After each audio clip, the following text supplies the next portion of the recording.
consider aqueous potassium iodide in excess. Then add this AgNO3 to this aqueous potassium iodide. Then what happens? Reaction you can see here, Ag is going to combine with iodine and KNO3 is formed, potassium nitrate. I have written here that reaction AgNO3 plus Ki, they will form AgI precipitate. Precipitate is going to form. Then KNO3 in a aqueous itself is going to form.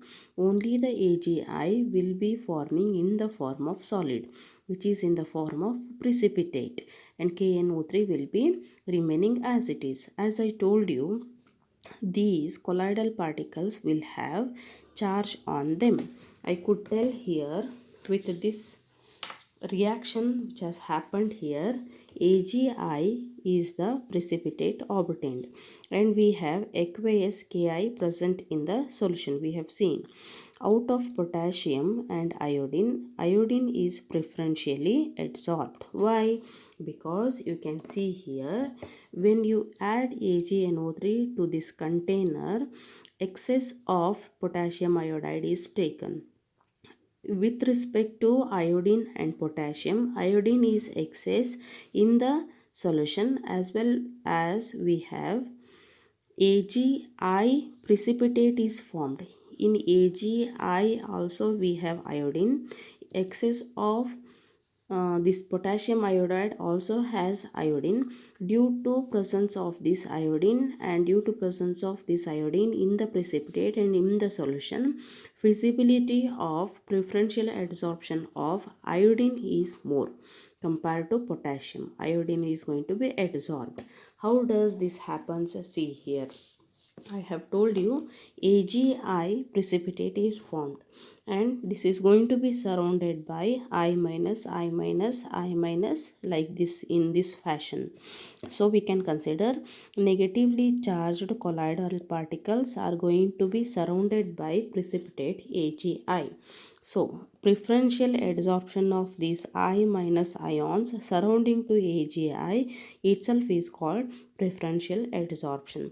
Every time we cannot put this diagram, so we will be writing AgI bar I minus. In the sense, AgI is surrounded by I minus, that is iodine minus ions, and this whole picture shows preferential adsorption of iodine. When you consider AgI, that is silver nitrate solution, is going to be added in potassium iodide. The other thing is also possible here. What is that? Let us consider aqueous potassium iodide. It is going to be added in silver iodide solution, AgI. In the sense, we have taken AgI in the excess. This is dispersion medium. So when you add aqueous Ki to the AgI, formation of AgI takes place. Precipitate is going to be formed here. But you can see here, we have Ag in the precipitate, also we have Ag in the solution in excess. So Ag which is excess in the solution is going to be preferentially adsorbed. You can see here AgI precipitate is going to be adsorbed by Ag plus, silver plus ions.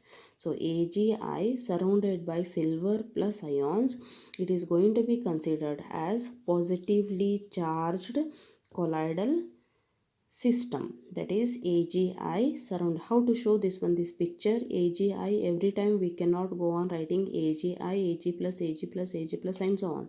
So for simplification we can write AgI bar Ag plus. In the sense, AgI is surrounded by Ag plus ions. This is called as preferential adsorption of ions.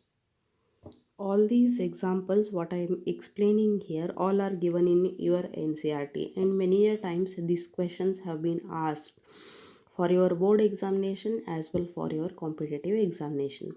So in this case, FeCl3 is going to be added to the hot excess water. We are going to add FeCl3 in water.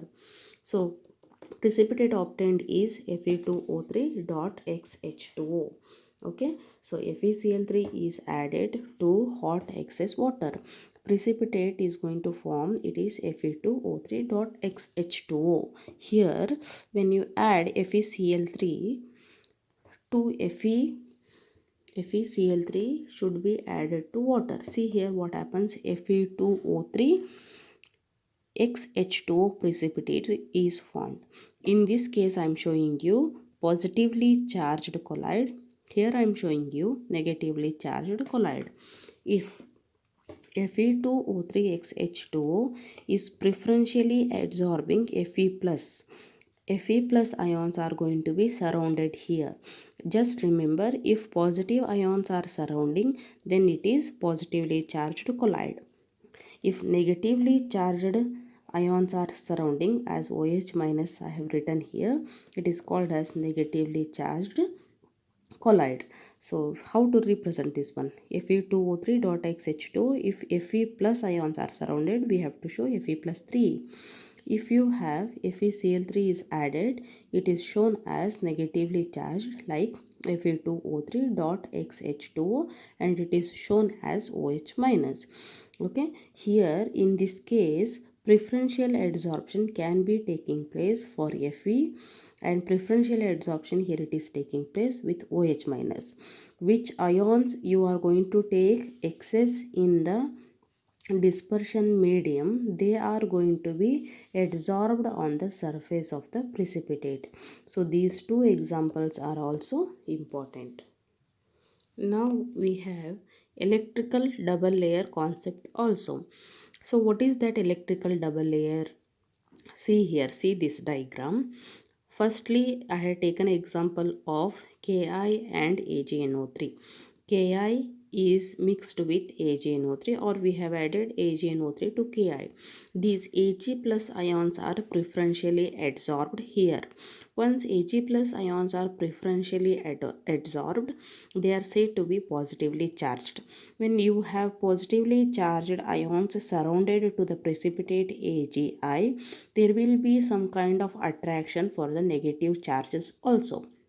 Ag, they are positively charged. They attract these NO3 minus ions.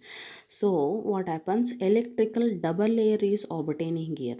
This is said to be first layer. Ag plus, this is said to be first layer, and it is said to be very firm layer. It is tightly attached to the precipitate Agi, and NO3 minus surrounding ions layer which is formed here, it is called as second layer.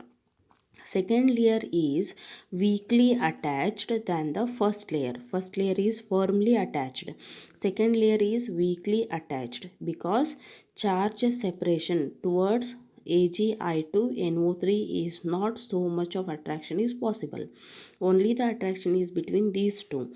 So it is weakly attached, whereas Ag plus is firmly attached to the precipitate. And now I can say here Agi is surrounded by two layers. Agi is surrounded by two layers. First layer is Ag plus, second layer is NO3. How to represent that one? Agi bar, Ag plus, NO3 minus. This type of representation indicates there are two layers are possible. We can also show vice versa. If you taken Ag, iodine ions are preferentially adsorbed, we can show in this fashion. Now there is a difference in the electrical potential. Electrical potential of these layer, first layer, is different from that of the second layer. It is strongly attached, it is weakly attached. Now I could tell the potential difference between firmly attached layer and diffused layer, that is second layer. That potential difference itself is called as zeta potential. It is called as zeta potential. Now let us understand regarding electrophoresis. Electrophoresis method is applied for colloidal solutions. Why we have to apply this one? We will be confirming presence of charge, mainly used for charge confirmation. We discussed that colloidal particles will show certain extent of charge in them. How does the charge is going to be exhibited by them, colloidal solutions? We have to understand. So now whenever you consider electrophoresis method, so you can consider one U-tube here. In this U-tube you should fill colloids first, and these colloidals two knobs are going to be attached to the positive charge and negative charge. Then when you pass the electricity in the U-tube in which colloids are present, once the electricity is passed, movement of dispersed phase and dispersion medium takes place. In the dispersed phase, we have positive particles. In the dispersion medium, we have negative particles. Fine. So dispersion medium is nothing but which is present in large. Dispersed phase is present in small quantity. Dispersion medium start moving here in this fashion. Okay, this is dispersion medium, which is which charge? Dispersion medium, negative charge. Negatively charged dispersion medium moves toward positive electrode. Dispersed phase, which is which charge? Positive charge. It will start moving to negative electrode.